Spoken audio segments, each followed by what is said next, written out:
Então, vamos considerar o questionário que eu enviei para vocês, atividade ventilação mecânica invasiva e não invasiva. Então, ela está dentro desse slide. Então, respondendo a primeira pergunta, quando é utilizada a ventilação mecânica e qual é o seu objetivo? Então, ela vai ser utilizada como forma de substituição da respiração normal de um paciente. Pode ser tanto por conta de um trauma, uma parada cardiorrespiratória, como pode também ser por conta de uma doença que faça com que esse paciente não consiga respirar sozinho. Então, ele precisa dessa substituição da respiração. Pergunta número 2. Quais os tipos de ventilação mecânica e qual a diferença entre elas? Então, a gente vai ter dois tipos de ventilação mecânica, invasiva e não invasiva. E a diferença entre as duas fica na forma em que a ventilação é liberada na via aérea, ou seja, na ventilação invasiva, teremos uma prótese que vai liberar essa respiração, essa ventilação na via aérea, ou seja, um tubo. Essa prótese, quando fala prótese, é um tubo que é introduzido na via aérea do paciente e essa pressão vai ser liberada nesse tubo, isso na ventilação invasiva. Já na ventilação não invasiva, não invade o paciente, ou seja, não introduz nada na via aérea dele. Ele vai ser colocado uma máscara como interface, como se fosse uma máscara de nebulização, mas é uma máscara que ela é bem adaptada na face do paciente, que vai realizar essa ventilação artificial.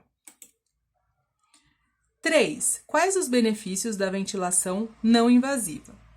Bom, em situações de emergência, fique claro que é impossível utilizar a ventilação não invasiva, Toda vez que for uma situação de emergência, é claro que vai ser utilizada a ventilação invasiva.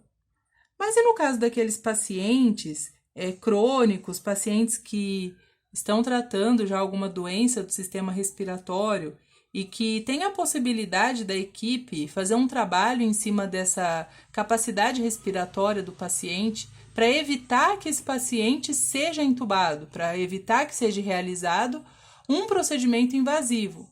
Então, quando há essa possibilidade, vai ser utilizada a ventilação não invasiva, E a gente vai ter vários benefícios com essa ventilação. O principal deles é a diminuição da incidência de pneumonia nosocomial. O que vem a ser essa pneumonia? Então, essa pneumonia é aquela que é associada ao procedimento de intubação. Então, toda vez que introduz um catéter na cavidade oral do paciente, isso está propiciando um risco para que esse paciente possa desenvolver alguma infecção de nível respiratório. Então, um dos benefícios da ventilação não invasiva, é evitar esse tipo de infecção, Até que diz que a gente vai diminuir de 5% a 17%, esse nível de infecção.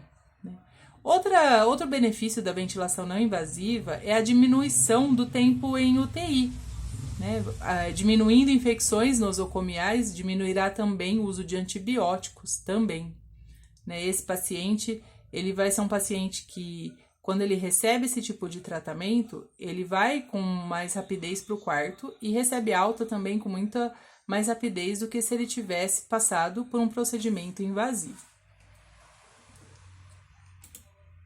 Pergunta 4. Quais são os cuidados de enfermagem com o paciente em ventilação mecânica?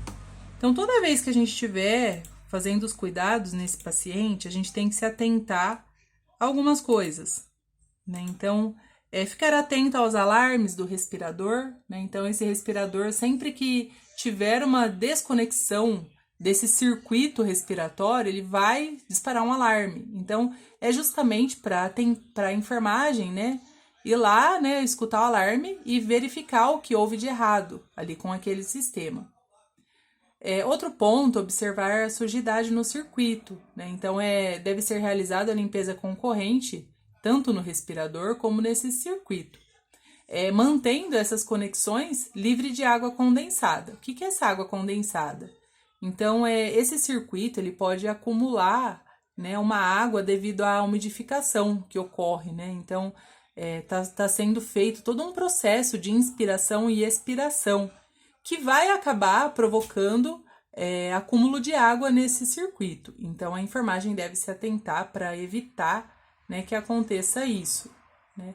A monitorização também. Então, todo paciente que está num respirador, que está necessitando de uma ventilação mecânica, ele vai precisar ter uma monitorização no mínimo de 2 em 2 horas, né? Tem paciente que vai ser monitorizado a cada meia hora, em caso de uma cirurgia de grande porte. Então, dependendo da gravidade do caso, a gente vai diminuir até menos do que 2 em 2 horas. Então, sempre está monitorizando esse paciente, né?